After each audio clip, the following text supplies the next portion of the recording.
Hello, welcome back to What Problem Are You Solving? Back again by popular demand. Here we are, Monday night, to make your YouTube and LinkedIn feeds extra special. Even if the only demand is the three of Back by, I want to be here. You're going to listen to me. That's right, and you're dadgummit. going to like it. That's what I tell my kids. That's right. That's right. Sit down and eat your vegetables. They're good for you. Puts hair on your Sound chest. like this.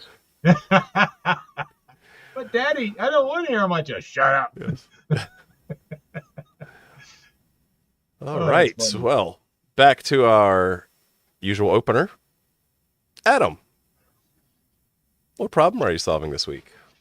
All right, I feel like SHIT, so that's the first one. The second one, speaking of our kids. Feel like sugar, honey, and iced tea? I didn't know feel that. like that. Feel better. Second one, I placed an order. Speaking of those kids, I placed an order for popcorn because I threatened everyone that I was just going to sit back and eat popcorn and comment on tonight's video. And my popcorn order for my kids has somehow disappeared and never made it to my to my desk. So customer service is so hard to find. I was given first they found the unpopped microwave popcorn that was not useful. So that's my first problem. And to continue a trend, I will say a problem that I solved instead of a problem that I am solving. And we did one of our sessions last week. Not only that wasn't the problem that we solved, helping another founder with their interviews. I always thought it would be a lot simpler and it would be possible because at least they're motivated talking about eating your vegetables. Nobody really wants to listen to and have their interviews analyzed, but people do want people to talk to. They want introductions. And so there is an incentive for them to, I'm always trying to post on LinkedIn, so I don't have to do this 10 other times, like do it in public so that I can start doing this in front of everyone.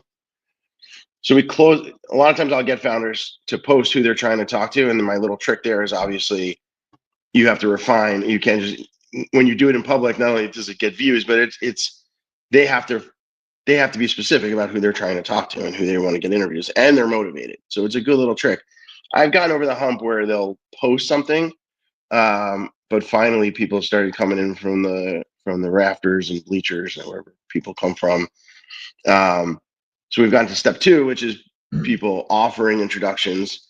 Step 3 is the person agreeing, and we actually closed the loop on 4 out of 4. I think all 4 introductions were made, and one of the interviews actually happened ahead of Ty's show. So I think we're going to do that more and more and more. There's a clear incentive for the person to say, this is, the customer I want to talk to, and let the community do their work and then close the loop. So is that my music too? Is that my Academy Award music? Yeah, Get off stage, kid. So yeah, giving Demi a bunch of credit. We'll jump into that offline, but I think we solved that problem. I do think we could do it 100 more times. Let's see. All right, that's great. Progress. How about you, Ty? What problem are you solving this week? I am still working on trying to find the right thing. And so I think one of the problems that's arising that I'm not necessarily solving is coming to grips with the fact that while I have been working full time for somebody, the universe is kind of swinging me in a direction that says, well, maybe you need to really understand what it means to be a consultant, to own your own space, right? To do what you have to do, knowing that that I am on the other side of the mountain as far as who I am and what I do, even though I don't feel like it, and I don't necessarily act like it. Going and working for somebody particularly in this kind of upside down world around what it means to have a full-time gig, it may not be there. If it is, and if I can find something part-time, I'll be great. Right? I've found a couple of things, but it'll give me the space to do what I really need to do. And so one of the problems that I am beginning to solve is like, how do I create space for heretofore what have been considered DEI, and shifting that conversation into merit at the same population, and trying to help create an articulation that when you show up because you have skill, right? You have real skill in the game. So if you have a PhD, you have a PhD. It wasn't out of Cracker Jack. It really was that you know what you're doing and somebody gave it to you and not gave it to you, that you earned that joker.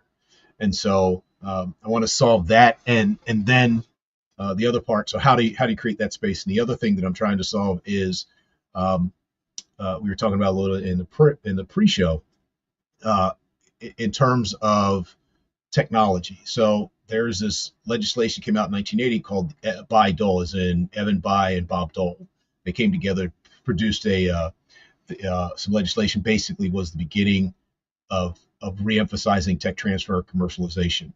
There's a ton of science out there, that already has TRL level 4 through 6. That's just waiting for somebody to come in and tap into. And so, how do you convince venture capital folks to support that kind of thing? Is that in a venture studio? Is that what does that look like to be able to have a group of founders to go out and tap into that and pull it in? And there you go. Thank you, Bayh-Dole Act of 1980. Basically saying that if it's federally funded research, it has to be made available for tech transfer. So, for instance, I know of a guy who took some technology to sniff parts per billion on the space shuttle. Got it from NASA. $50K, $50,000. Cheap, right? Relatively speaking. He was, as of the fall, he had gotten a crate up with the VA to take a thing that's about half the size of my mouse, that instead of getting a finger prick or one of those like sticky things that stick on the back of your arm to tell you what your blood sugar is like, you breathe on the thing and it instantly reports it. Parts per billion, yeah. Mm-hmm. Exactly, because it's metabolic, right? And so how do we get more of that opportunity so you can create more that's what I'm looking for, more GDP, right? It's technology, and you convert that technology into some capital. So that's one of the things that I've been thinking about and working on for a while. That's interesting. And yeah, it's out that's there. fascinating. Yeah. Yeah, you give me a lot to think about there. The one thing that I got two things I've been solving this week. One I've been very curious about, which is in 2025, what does acquisition and activation look like from a pirate metrics perspective? And specifically, like, if you'd asked me a year ago, if I was to start a business, a lawn mowing business or whatever, for those first two, I'd say go start a TikTok channel, right? The organic reach was amazing. You could really grow a niche following very quickly for little or no cost.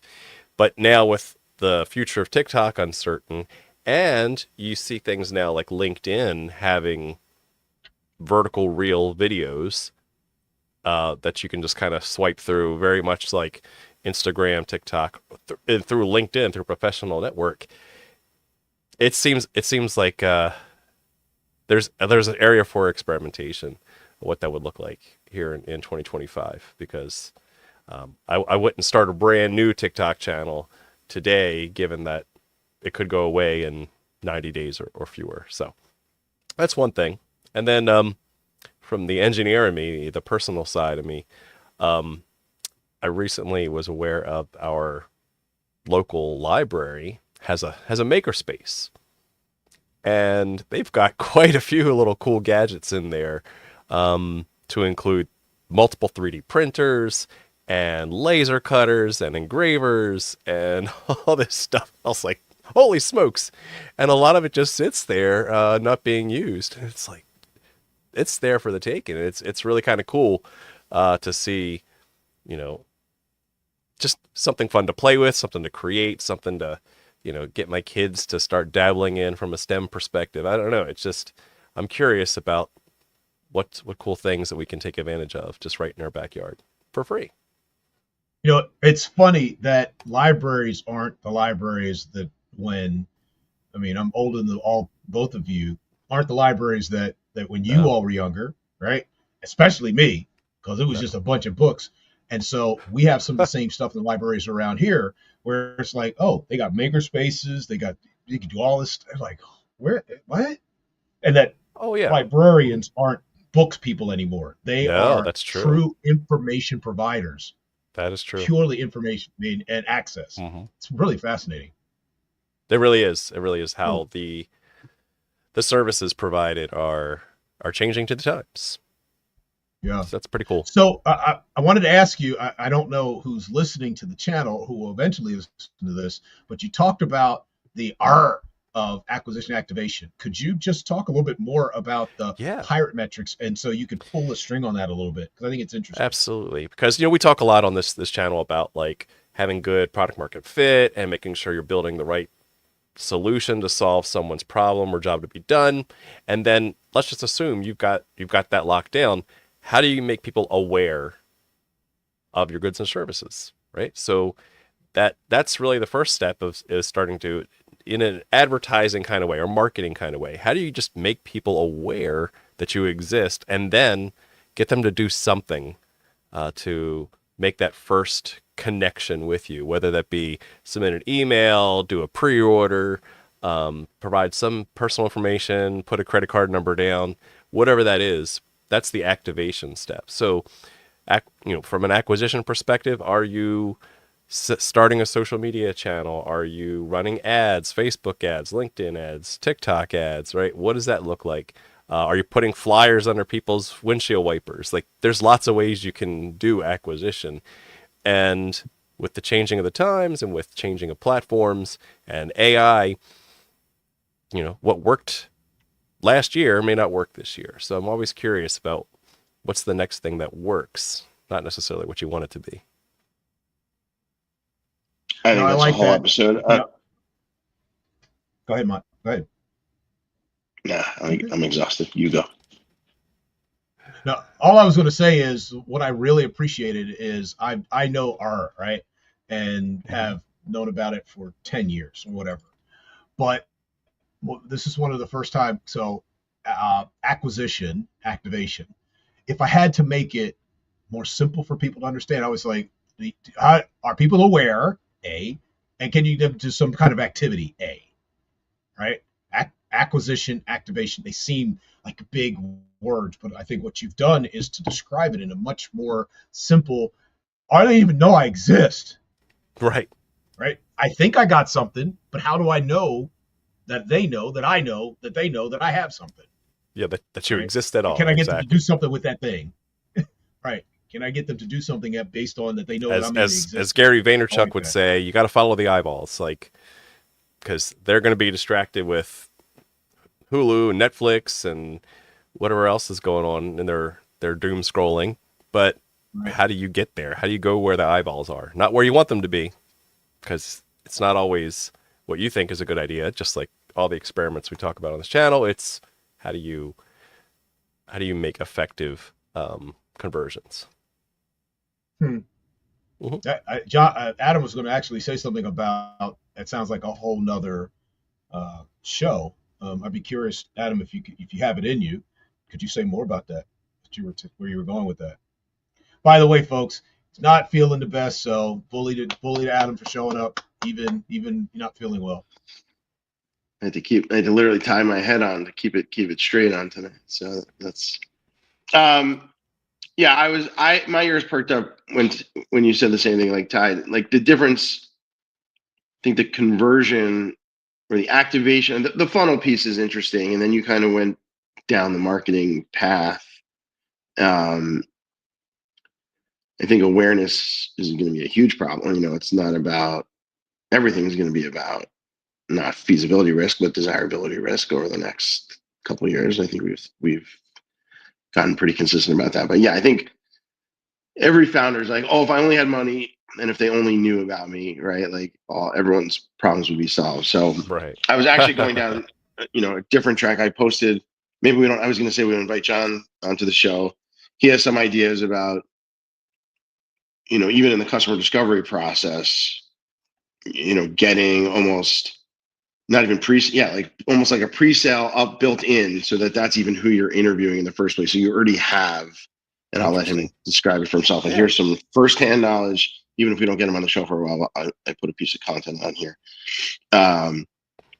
But yeah, almost baking in some activation into your interviews for segmentation, so you're getting Yeah, kind of both of interesting. those. It's yeah, I think it's I don't say it's controversial, but people have their opinions both ways. But because sometimes you don't know who those people are until you interview them. Fair. But yeah. So, So how do you do that and not make sure that you're selling, right? If you bake in some right. activation into the conversation, I think that's the there's a piece fine line to selling your idea. Good that's the call. piece that I didn't want to, he's one of my favorite. He's been on some of our panels, and so you don't want to bite the hand that feeds you. And so instead of, we'll either have him on to defend it himself, or that's why I made sure sometimes I'll just tag people or mention people. This is the piece defending it. I might even rewatch it tonight. Yes, I think that's the debatable piece, but Interesting. um, Yeah. but on the Let's other do it. hand, yeah, all right, yeah. Okay, cool. Let's see. So, before I did innovation coaching, another thing that I've done for many years before that is agile coaching. And a little bit of my origin story, I was a recovering engineer because I did the long, boring waterfall way of building things in a very linear fashion, knowing I was right. And one project in particular I could think of, I worked for eight months helping a team build a product. And when it got released, I got systems engineering awards and the users hated it. And I had this dichotomy like, wait a minute, like I waited 8 months of my life building something that the actual known named users didn't want. And so it was eye opening to say the least. And so I know there had to be a better way to do this, and that's when I started getting introduced into kind of agile engineering or agile business process reengineering, and it made a lot more sense to me because we assume we're right all the time. That's where it really comes down to. It's like I don't care if you think you're 100% correct on your plan. Like this is going to work, and I know, and I'm going to line up all my resources to go execute it. Can you just check in on that? Like every once in a while, maybe let's not have that gap between a good idea and then seeing what the customer likes about it. Let's not have that 8 months. Maybe let's not even do it 4 months. Let's try to bring that in. And if you have a customer who actually is paying you or is interacting with you, or you can reach out and touch, how about every 2 weeks? Can I get feedback? Can I deliver a little bit of value every 2 weeks just to make sure I'm on track? And if I'm off track, I'd rather waste 2 weeks of my life than 8 months of my life because you can't get time back. And that I was never knew the this story, John. I yeah was just I've yeah. known you for 15 years. I've never known that story, like how you actually got here, that you got an award for something that nobody wanted. Nobody wanted government I've work. never so heard that story before. Yeah, how much time can we spend on the story? Like, what were the incentives? Who gave you the award? it's Why? all Like, about why? incentives, right? Yeah, of course. I'd love to talk about that. Um, so I worked in an engineering group. So their incentive, they're incentivized to reward good by the book systems engineering. Right? We followed these processes. We were compliant with all these rules and regulations, and we've updated our policies and we tracked the requirements. Not anywhere did you hear me say we made the customer happy, we delivered value, right? We were efficient. You didn't hear that anywhere because that's not what was incentivized. And the customer was just assumed to like whatever you delivered because we talked to them a year ago and we asked them what they wanted. We wrote down a list of requirements and that's it, right? They should still want that a year later. So that's really where in my systems engineering organization, they were like, great, you did a good job. You followed all the steps. And then actually talking, going out on my own accord, talking to these users, they said, that is not what we asked for. I do not want that at all. You're muted, Ty. I'm just fascinated. Is it that because you and I've talked about this idea of, Hmm. particularly in those systems that you and I grew up in the last 20 years, that, as a matter of fact, I was in Memphis the other day, and I taught customers are experts in their problems, not their solutions, Good. right? And the Hmm. idea the job to be done is a better substitute than requirements documents. Exactly. So still holding on to that, right? Yeah. But I'm always fascinated by uh, the stories around an engineer going to somebody and say, "Tell me what you want," and the gap a year later, and the customer saying, "But that's not what I asked for." Is it Sure. an interpretive dance like kabuki dancing, and you could dance around each other? Because eventually you give an update every once in a while. I mean, I would Yeah. suspect that your reviews are, even though if they're not agile like, there are quarterly reviews, and I know you and I have seen the reviews like 400 pages long for these Yeah. reviews. And they get to the first 14 pages and nothing happens after that. But they've got a 400 Yeah. page deck. And by the way, Hmm. folks, I am not messing with you. No, Literally, we've been in spaces. I've seen with my own eyes a quarterly 449 slide PowerPoint deck. I remember because it was just shy of 450. Like, who does that?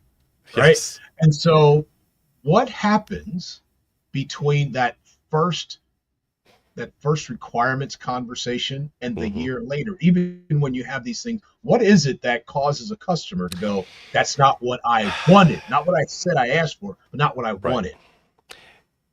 I think it's a systemic assumption of trust that the large organizations that do these Whoa, requirements collection. you just made my head spin. Assumption Yeah, of trust.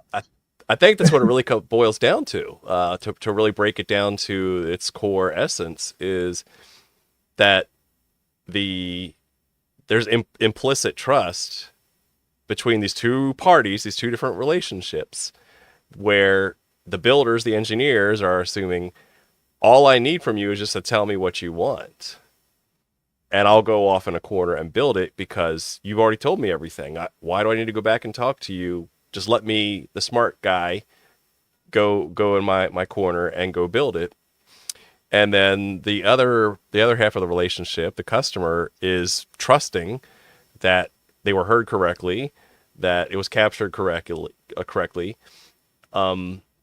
and that's going to work the first time out of the box, right? And so these two, it's like being a marriage counselor because now you have two different sides seeing this thing from two different angles.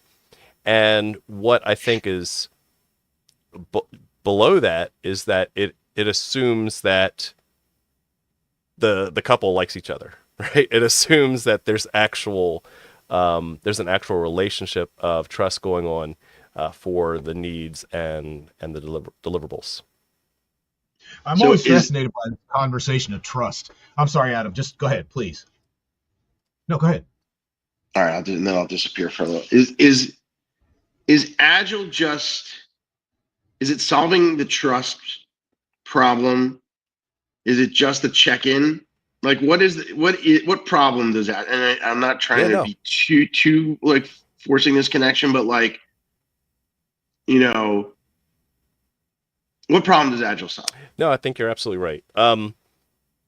I don't think anyone's ever articulated it that way, but I think that's exactly, it has backed into that where, we believe that there's a better way of building things by gaining trust, by doing smaller, quicker deliverables. And so because Agile's built off this whole lean industry that happened in the 60s, right, with physical building cars, now you're doing it in the information age. All the same principles of let's not waste time and effort, let's not waste parts and inventory, let's break things down into smaller pieces. And so we found that delivering value works best when you build these small pieces. But I think that, to your point, Adam, it doesn't stop there. You can, here's the crazy part, you can do Agile without being Agile. That's a common phrase in the Agile community.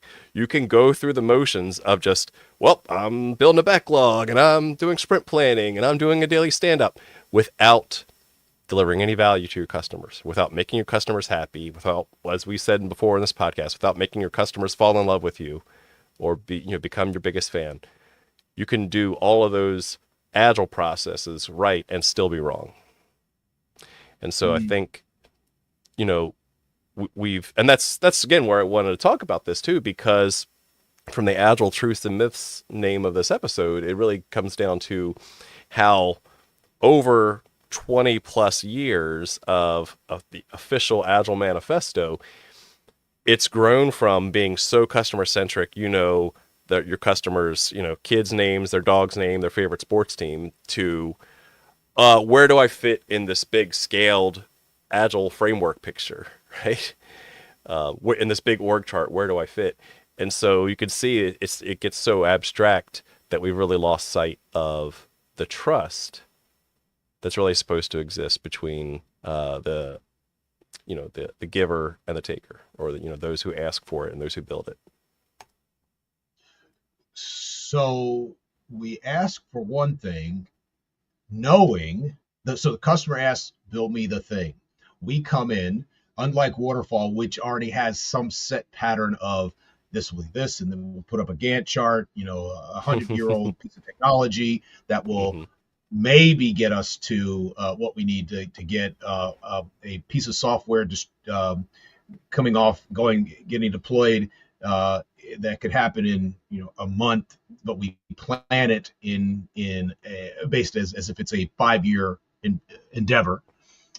That's the Waterfall thing. So we say, we think, we go to you, the customer, and say, hey, we're really going to listen to you, but we still haven't figured out whether or not we have the capacity to really listen to you. And so is the Agile training less about the numbers. And for full disclosure, I actually took the Agile training, and it was funny because I went to John, who is a certified facilitator instructor, because I flunked it, because you have to pass it at certain levels. And I was like, look, I don't understand what's going on. And he said to me, you have to assume that the customer already knows in the test that the customer already knows. Well, like, where's that in the test? He's like, don't overthink it, Ty. Just pass. And I never passed it. 55 on both shots. I was like, screw it. I'm not even going to mess with it. But I think it was an indicative of what you're talking about. Exactly. That even though I'm supposed to be listening to the customer, I still know what's best for them. That's what it felt like, what you're suggesting. No, that's 100% correct. Another idea that comes to mind too is intellectual humility. Of even if you have that good idea, even if you are the builder, even if you're the smartest guy in the room, it's best to say, this is my plan and I know it now, but I'm probably not I might, but I probably am wrong. And I want to find the quickest way to get to right. I'm going to because I know I'm the engineer, the Agile engineer. I should have the intellectual humility to say, based on what I've heard you say, I'm going to go in this direction. Yes or no? After a little while, little experiments, but I have to have does the customer also have to have the humility to say, I think I know what I want, and as I get more information, I'll be able to tell you more. There's a big movement in really like training your customers to think agilely as well. For those who are used to the, well, I told you a year ago, why didn't you do it? And I'm going to start pointing fingers now. Yeah, that there are instances, usually in large bureaucratic organizations, where their internal customers need to be taught that they need to start asking for smaller things, experiments, MVPs, so that way it's a dance between the requester and the builder rather than a contract, a negotiated contract. It becomes this give and take. It becomes this negotiation. It becomes this again, like a dance that says, "How about this? Does this work? Nope. Let's go back to this. Let's just start pivoting."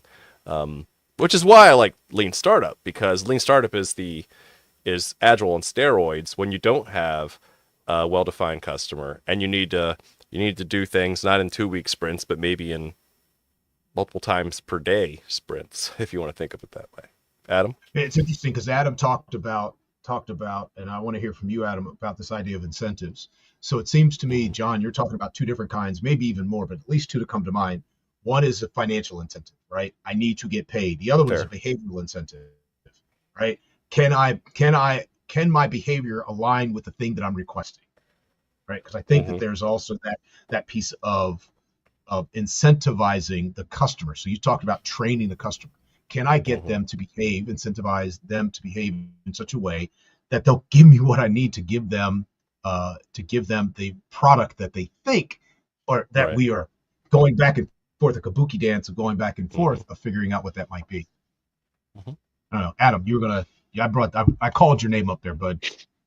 I'll figure out how to say this. The headline is you can train partners like co-design partners. Um, I think it's naive, not in a like you're wrong, but I think it's like legitimately naive to think that we can train markets. We see how like just rash and irrational and selfish markets are. So I don't think Yeah. it's possible um, to sort of in a world of fast food and drone delivery. I don't think it's possible to train the general marketplace to be agile. Um, Yeah. but From an external perspective, yeah. yeah, but the Hmm. thing I was going to weave in, I'm always careful when I bring up the book, but a corporate and a startup doing a pilot and like getting when you have co-design and partners and then I think you can train both sides Yeah. to be Absolutely. design partners. Hmm. Then I think it's possible. So where does like agile fit in with this whole lean startup movement, right? And scale, because um, I think it plugs in nicely, right? If you start from day zero out of your garage, or day one, as Jeff Bezos used to call it, then you you need to get revenue very quickly. You need to start building in front of the customer through multiple small experiments very quickly to stop doing the things that are wasting your time, which is hence the lean and lean startup, and start actually building a workable product that your customers will start paying you for. Hopefully, right? That would be great if they could say, "I'll take it now, even though it's half baked. Shut up and take my money." Right? That's, I think, the inflection point. Like once you actually have a customer base that you've iterated this product into some wonky MVP that is solving multiple problems for multiple people. Now now you actually have some customers you can talk to. And that's where Agile works best, is when you actually have some customers you can iteratively get feedback from days to weeks, no longer than a month. And need you so you can get that feedback right away. Okay, this is going to take me a little bit longer to build this, longer being like 2 weeks. And then I need you to tell me what you loved about it and what you didn't like about it, because in 2 more weeks, the next 2 weeks, I'm going to build something even better for you. Work on that next feature, that next thing for you, Are and these then your you scale. prototypical early adopters? Are these your early adopters that you go after that at the beginning stages of your iteration or your agile cycle? Yeah, that's good. That's a good question. Crossing the chasm usually starts with your not your innovators, but certainly your early adopters. It's certainly early in the curve, um, because you're not going to ask your grandmother for constant feedback, iterative feedback, right? You need to make sure that the product is well polished and you've worked through all the bugs. So yes, there is a little bit of expectation that the customer is, like we said earlier, it's willing to work this way, to give you that constant feedback. But it makes a better product all around. Hmm. Interesting, because I have two thoughts. One of them is about humans, so we'll talk about that Sure. afterwards, right? But Hmm. I'm thinking about this idea of your early adopter and MVPs, right? So Hmm. what is it that you're building iteratively? The person is Steve Blank would talk about their pupils flare, and they're like, you cannot leave here with that thing. It's not good enough. It's 80. It's only 7. I don't care because it meets my needs now. Right. Does that go from the lean startup at that point that you're like, oh, so I'm on to something. I've actually figured Hmm. a little bit out, and now I can deploy this I don't know. The thing that came to mind was polishing the turd, but I know that's not what I'm trying to No, suggest. But now no. I have enough there with a customer, an early enough customer that says I'm willing to give you my money to take that thing off your hands now. Is that when you deploy Agile? Is I that when think the that's the Agile inflection point. engineering gets? That's what Okay. I would say. That's a big indicator, huge indicator of that inflection point from where I'm no longer discovering in the dark at this like the squiggle, the early part of the innovation Yeah. squiggle. Now when it starts to flatten out, cool. Now you can switch to agile because that scales a little bit faster. No, I Now, really like huge that. Yeah. caveat here. Yeah. Yeah. Huge Okay. caveat here. You can still run experiments in agile, right? Well, I think You're that you would getting want to, right? yeah, you'd want to continually experiment, right? Okay. But All right. Cool. Cool. that's another thing where the agile community has kind of got off track, and you even saw it in that exam to say, well, what if the customer wants to try something new? Like you've already got this backlog, you're working off this backlog of stuff, where's the room for pivoting, failure, experiments? You should be now allocating a portion of your portfolio to trying things that are probably going to fail, right? To experimenting, to you dabbling in new features, right? Because you don't want to get comfortable, because otherwise, again, you're going to start falling into those old waterfall habits of just tell me just add stuff to my backlog, I'll get around to it, right? And you've just basically in effect turn agile into waterfall. Yeah. Yeah. That makes absolute sense to me because at some point, I guess that you could say it really hit this customer. But as soon as I went, and I love, thank you for the squiggly line of uncertainty. Mm-hmm. When you meet that inflection point and that squiggly line starts to flatten out, awesome. But what happens when, and I'm not talking as anything as dramatic as COVID, but there's a new market entrant. Do I Mm-hmm. still I don't know where that comes in the agile framework. Do I still say I'm still going to experiment with this customer, or to your point,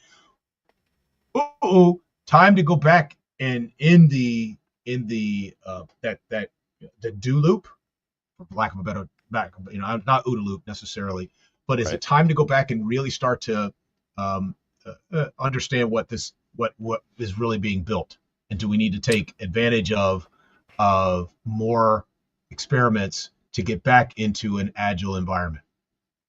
No, that's a great Just a question. thought. Yeah, so I mean, you're even now getting up to strategy questions, right? When do you pivot your strategy, or when do you pivot your technology, or when do you pivot your customer? Um, and there's one related kind of question. One thing that you're allowed to do in Agile is you're allowed to cancel a sprint. So you say you're cooking along, you got this regular 2 week cadence that you're normally chugging along, and you started on this Monday, you got your sprint plan, okay, I know what I'm going to do for the next 2 weeks. Come Thursday, COVID happens, the world shuts down. What you're allowed to do, and I've talked to other coaches and I've asked this question: have you ever canceled a sprint? Like flat out said, stop work, this isn't working anymore. And very few have said they've actually had the gravitas to do it. They said, well, it's only one more week, we'll just finish it out. And I'm like, well, again, if you know you're building something that isn't any longer applicable, why are you still building it, right? So that's where the time to make a decision as a product owner or as a scrum master to say, you know what, that plan we thought we had on Monday, it's no longer applicable. We have new data that's changed our plan. Stop work, or as they used to do in the Toyota production system, pull the big red cord, stop the assembly line, because we found something that needs to be fixed, and that's allowed. That's okay. That's allowed by Lean. Adam. So yeah, I was trying to find a joke about how Agile got canceled for someone saying that the sprint was safe or something. Okay. Uh, There's definitely something there. On a more serious note, So the fact you see people give up on, I see people give up on experiments all the time, even before they start, and they have no data and they have no evidence. So I like how you sort of refuted me before I even had time to argue about the red ball. Well, Like if go ahead. something's an emergency and something is clearly like people are getting hurt or something's clearly broken, Just pressing stop the it. button. But I would almost argue the whole point of Agile, if it's small enough to be like you don't really know. So if you Mhm. the second you start implementing like, oh, we should stop now, it almost builds in this fail safe, like just finish until you get to an answer every Yeah. time, and then sort of like the dice have no memory, or the toss coin experiment, like the Hmm. dice have no memory, or what was the other one? Yeah, like I wonder if that's a feature that's built in that you shouldn't actually stop a sprint in the middle, where it's like even if something changed, like yes, Sure. if you didn't have Agile, then you would need Agile to stop the sprint. But if you Yeah. have something built into those small units to begin with, maybe you don't know, and maybe then you are just guessing when is the right time to cut it off and when you're not. So I don't know. Well, That's and kind of so when do you make a pivot, right? When the customer is ready for it, right? Or you have that customer feedback. So even canceling a sprint should be informed by your customer, right? Because if you're doing that outside of the customer, then again, why are you building it, right? It should be that conversation, that dance. So it's fascinating that you said it just at that time, because the thing that I thought about was, um, this is very much about communication. It's very much Yeah, about, do I trust it's you? huge. If do I have your best interest in mind? Do you have my best interest in mind? Am I listening? I there are times when I loathe. So it's like, we're like a family. I'm like, no, we're not, because your family is great. My family is screwed up. Well, I'm going to be projecting all kinds of stuff in this conversation. Yeah, And right. so I'm always kind of like, oh, it's like a marriage. That kind of uh, humanizing in a very different way. Highest opinion, yeah, the hippo, right? Um, but it seems to me that level of intimacy, Hmm. and you talked about should know your customer's name, their children, blah blah, but it's beyond performative to the Yes. point where it is about driving value. Hmm. And my thought is, a lot of what we really get down to is performative and not Mm. about value. And Oh, but in the 100%. Yeah. performative, it is hype. It is extreme.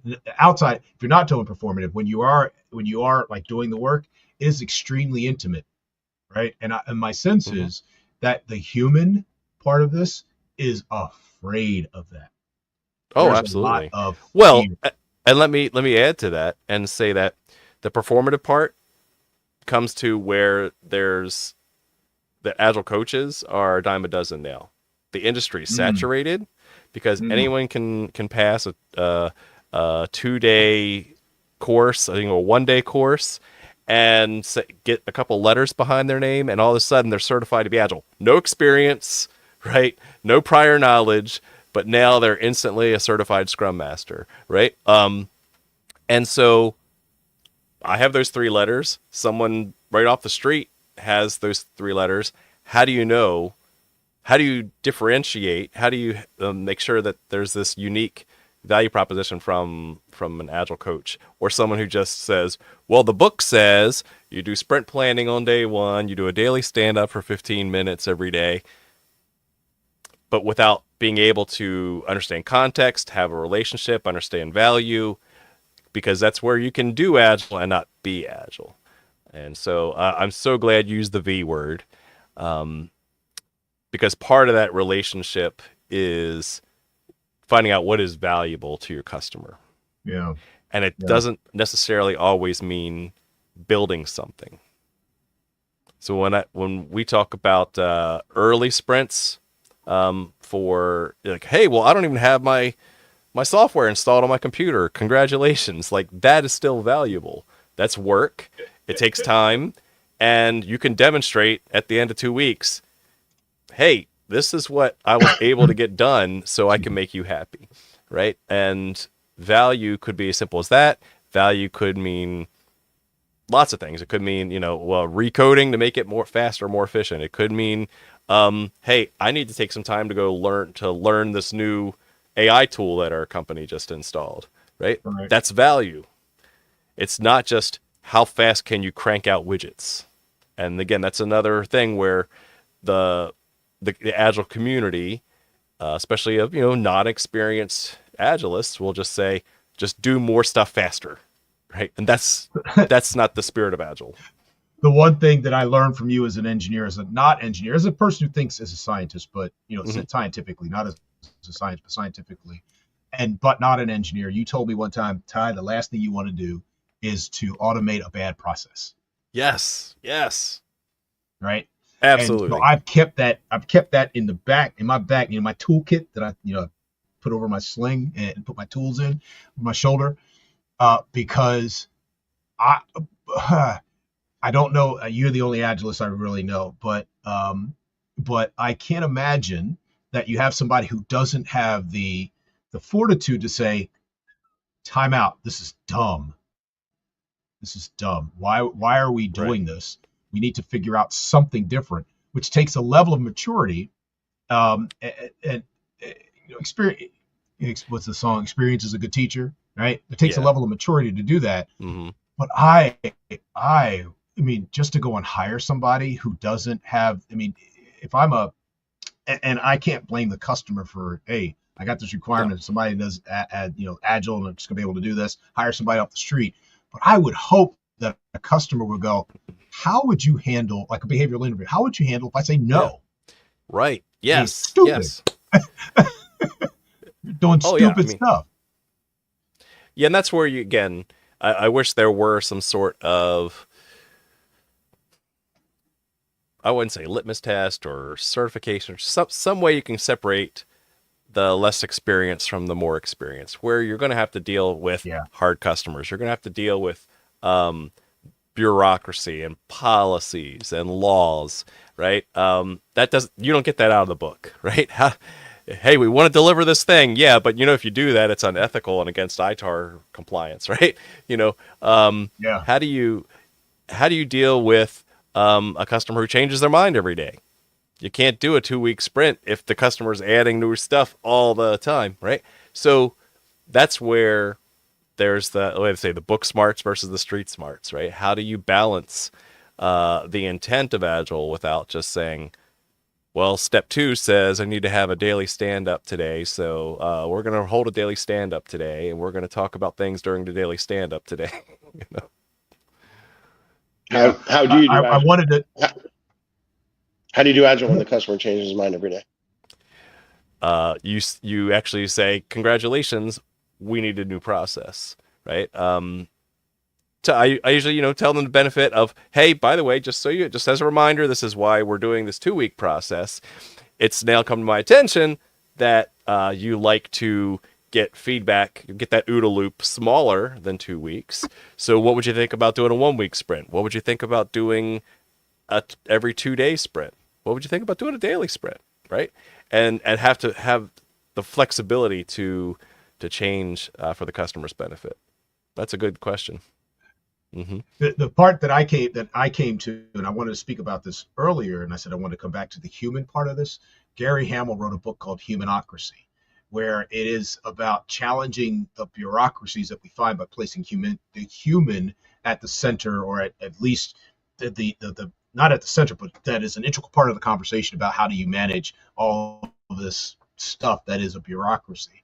So that's one. I think the other part of this that I think that you and I came to some agreement with was BART, boundaries, authorities, roles, and tasks. Oh, so if huge. somebody all of a sudden comes along and says, we need to change. Okay, so are your boundaries jacked up? Do you don't have the appropriate amount of authorities? Is the task unclear? Are you not clear about your roles in this thing? Right. That my sense is, and we all know that, and you don't need the stuff that I bring to the table, but every organization specifically designed to get the results that it gets. Yes. And maybe what you've done as an Agile coach, a really good Agile coach, not one like the book Leffingwell said, right? Mr. Leffingwell, Right. love you. All right. Test, I didn't get it. I didn't pass. But anyway, that what you get is somebody who pays attention, somebody who Yes. really is sitting with the customer's needs, wants, and desires, and not saying, okay, they are at this point now, so you should be Yeah. doing this So right about so now. let me add to that. Yeah, context, right? Context is king. Knowing what's going on in the environment, knowing what's going on with people's personal lives to a degree. Like, I'm not your therapist, but I need to know that, hey, you're stressed about school starting, you're stressed about your mom being sick, whatever that is. Like, that's going to impact the person, not the process, right? Which could affect the process down the road. But how do you adapt to that? They don't teach you that. They don't teach you that in the book, right? And so I think that the context is king in that conversation you just brought up, Ty. That it's not just a matter of following process, following steps, pushing code out faster or higher quality. It's also about scanning the horizon, like we talked about last week. Look at what's going on in your organization. Look what's going on in market trends. Look what's going on with your customer themselves. Looking at what's going on with the health of your team. Setting psychological safety for the team to be able to say, I'm uncomfortable with pushing this code, or I don't like, I'm going to disagree with the direction we should be heading. That's great. You need to set those that psychological safety boundaries, and so that's all next level tier, agile that some teams don't even get to. So, so some folks might hear this as psychological safety. I'm going to use. I'm just going to banter down because I can. It's because our part that woke stuff. You just need to do what I tell you to do. But I'm Right. curious about Shut up in your color. success. Yeah, shut up in color, exactly. Mm-hmm. Your success in terms of being present with your customer, right? How have you managed your being present, right? I am here with them. I don't have to say much if I am present with them.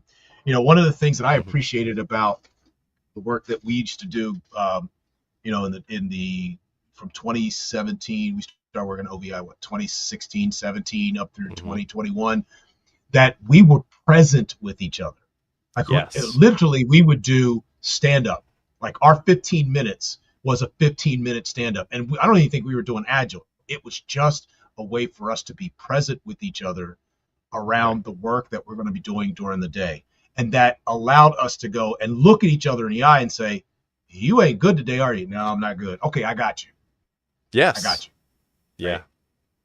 Or I go, "I need some help." "Okay, cool." Right? Yeah. The last I'll thing never I'll add forget. to that. Go Go ahead. ahead. Go ahead. Go ahead. Go ahead. No, the Finish it. last Finish thing that your finish your story.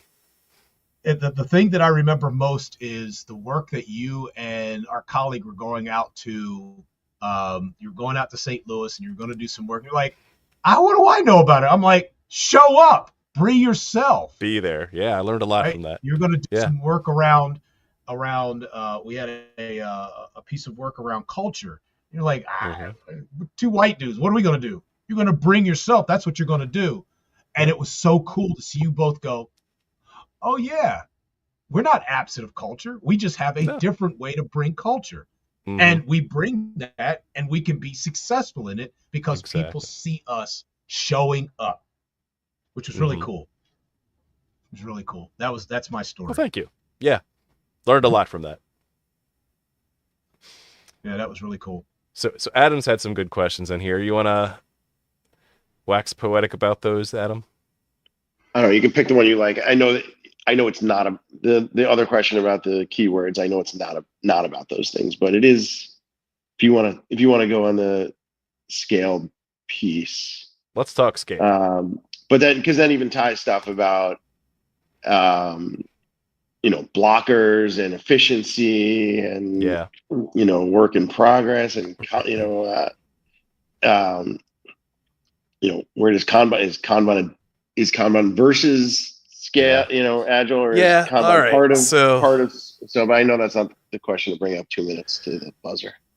yeah, that's again amazing question. So what happens when you're your team is great, but now you have teams of teams. You have multiple teams that have to work together to deliver something bigger, and it needs to be enduring. It needs to be, optimized, and it's not just a bunch of stuff that's actually planned together, marching in the same direction. And so there's been a couple of different frameworks to help take Agile to the next level or scale it up. And the most visible one that's out there is the Scaled Agile framework, of which it has its benefits, but it's also a framework that there's things you're going to have to adapt for your organization. And just like we talk about how day one of a startup, you're really trying to innovate quickly. You're not building like your millionth Ford F-150. Like you don't have a refined product yet. You're still in the early H1, Horizon 3. I'm trying something new for the first time. And then eventually you need to scale up to something that you can build that you don't want change, right? You want to lock that design down. You want to protect it. You want to make sure that it has high tolerance, and you have very, very tight specifications, because the product is your moneymaker. You don't want change. You don't want to build a Ford F-150 in an Agile way, because that thing works so well. Don't touch it, right? Don't change anything, at least until the next market year refresh. And so the same thing is true for Agile development. There's going to be a point where you scale, and then you actually need to put protections around it. And it's awful, because now you're starting to lose the benefits of Agile by doing that. So it's just a matter of knowing when to move away from your discovery phase and exploration phase into stability and structure. And that's going to be different for every organization. But you can still have stability, and again, you can still have stability and structure while checking in on your teammates and making sure they're okay, understanding what the blockers are, understanding what the priorities are, seeing what's broken. Yeah, I don't know. I'll go back and do my safe. Also, why is there an E at the end of safe? I don't get it.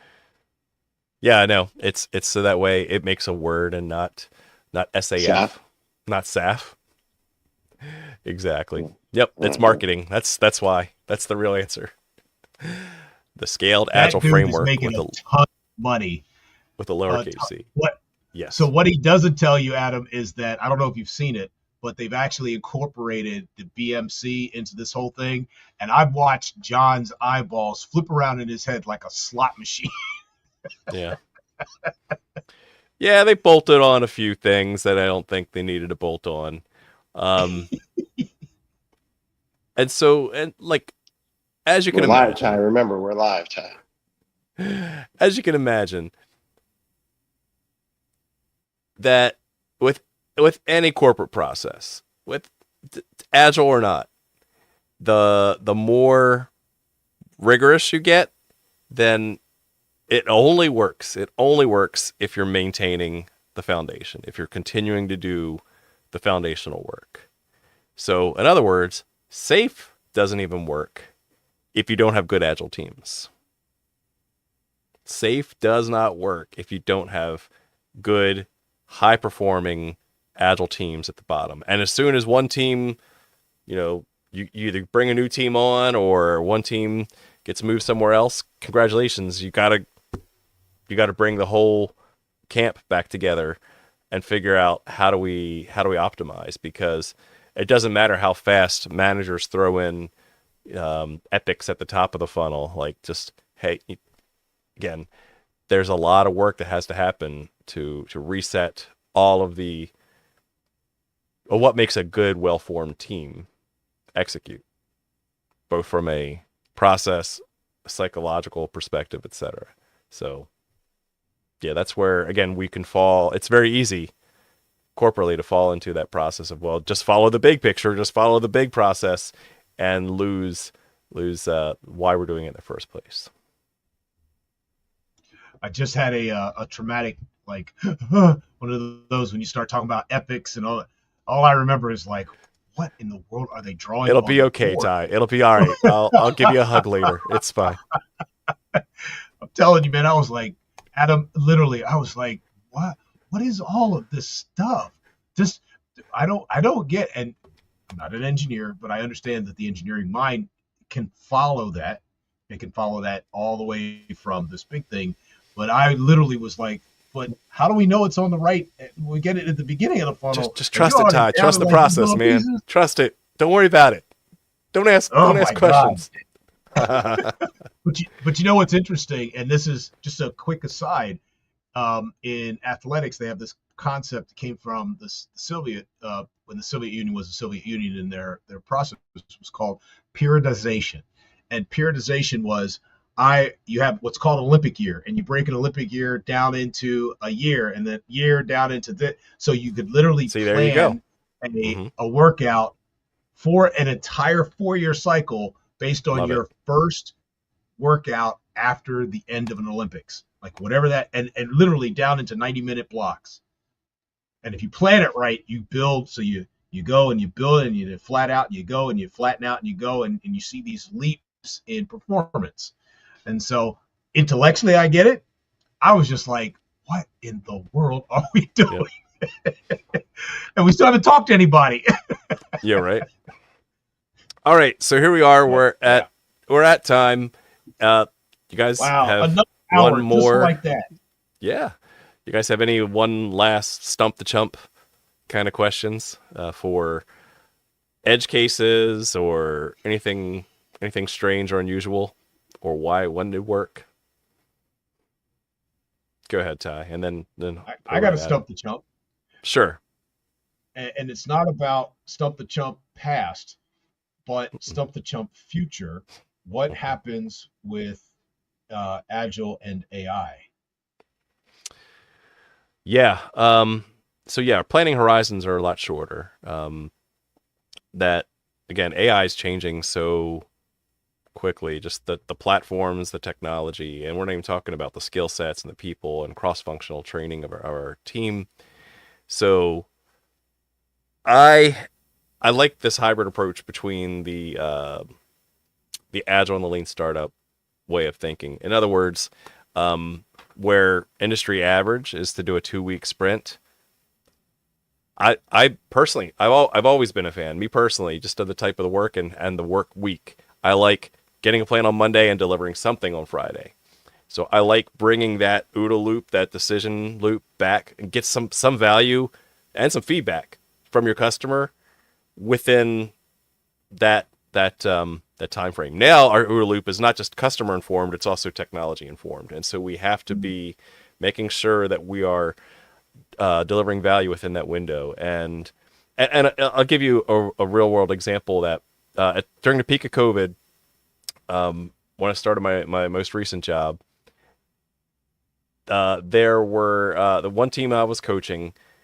They had to respond to new policies that were coming in. This team was getting different policies in the morning than they were in the afternoon.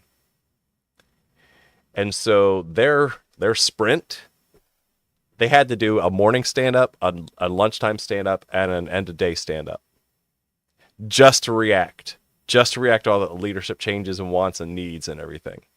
And so that was that OODA loop that it got shrunk so fast that they had to respond to all sorts of reporting requirements and how they're tracking vaccination status and how they're doing all this stuff. They had all this stuff thrown at it all at once, and they could not wait a week to deliver value. They had to deliver value multiple times a day. And so that's just, it's having the wisdom to know, can I wait? What's the last responsible time I can I can deliver something of value and get feedback? And that's going to vary. And AI is going to be one of those tools that helps us hit the reset button on what that window looks like. That's a good question. Thank you, Adam. Thank you. I have one. Don't answer it. Agile works, but do Agile transformations work? I don't know. I'll ask an easy one since I'm running out of steam too. estimations and points and burn down. Like to me, it doesn't matter. Like you're gonna get done at some point. You get done what you get done. You pick the right stuff, and your stories should be small enough to like it's some. Oh, I that's see a a lot of good one. teams that spend a lot of time just like estimating point. Like it doesn't matter. Uh, I don't all think right, so. so I guess this is like the shuha-re, like now I'm mastered the process so much that there are no rules. There's a there's an ongoing movement called the no estimates movement, which is just that. It's like stop. The creator of story points, Mike Cohn, says he wishes he never created story points because they were meant for the team only, and then as soon as managers found out about them, they started tracking them everything like widgets and converting them to dollars and converting them to hours. And you're like, no, no, no. So that got out of control. So that's part one. And then we're human beings. Like if you're spending more time estimating work than doing work, you've already added. You're already not agile, right? You're doing agile and you're not being agile. And so the last 2-3 projects I've been coaching, I've said, let's just do the count of things. Let's just see how are we doing. Let's not size. This one's bigger than that one. This one's an extra large, and this one's a small. Just go. Just break your work down to small pieces and go. And our team will normalize because we're gonna help each other out. We're gonna deliver value. And when it's too big, we're gonna break it down. Repeat. Go. That's all the amount of estimation we need, with the goal of getting work down to the smallest optimal size. That's a really good question, Adam, because my mindset has changed over the years of trying to do sizing so we can. Can I do 1 5-point story or 5 1-point stories? Doesn't matter. Just break it down and go. That And your gave customer me will tell you headaches. what the value is. Yeah. I didn't understand. Oh, I didn't understand any of that stuff Yeah. because it didn't. Not that I couldn't. I mean, I started No. as a chemistry major. It's just a weird concept. Yeah. What? Mm-hmm. So I'm still trying to figure out, and I got to assign this, and like how many points? What you just said, I think, is incredibly proficient. And to go and say, is it too much for us to do now? If it is, break it down. Yep. Until There you such go. end we go, you good? You good? Okay, let's go. Let's go. Let's just make it happen, and we'll figure out the rest. We'll make it after that. Well, Silly, my man. kids just learned that it costs more money to make a penny than a penny is worth. And Yeah. All right. It costs 3 cents to make a penny, and it costs 3 knuckleheads to put together this podcast. So this has been great. I'm glad I could. Thank you for letting me nerd out on Agile truths and myths. And let's David Bland next week. David Bland next week. That would be a really good idea. Let's see if we can reach him. We'll find out. All right. All right, gents. Thanks, guys. Have a good Until evening. next week. All right. Get healthy, Adam. Be well, Adam. Better. All right, buddy. Talk to y'all.